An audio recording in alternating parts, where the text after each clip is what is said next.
Philosophy of Socrates. Although many of Aristophanes' criticisms seem unfair, Socrates cut a strange figure in Athens, going about barefoot, long-haired and unwashed in a society with incredibly refined standards of beauty.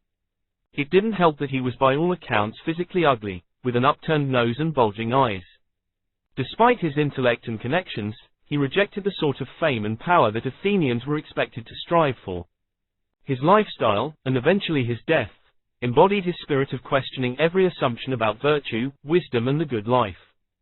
Two of his younger students, the historian Xenophon and the philosopher Plato, recorded the most significant accounts of Socrates' life and philosophy.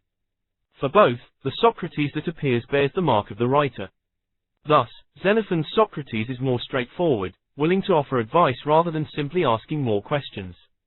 In Plato's later works, Socrates speaks with what seem to be largely Plato's ideas.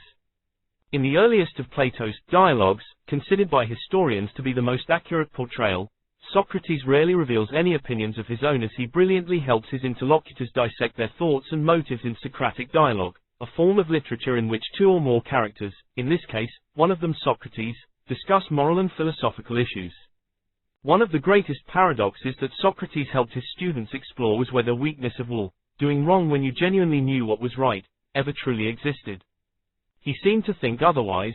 People only did wrong when at the moment the perceived benefits seemed to outweigh the costs. Thus the development of personal ethics is a matter of mastering what he called the art of measurement, correcting the distortions that skew one's analyses of benefit and cost.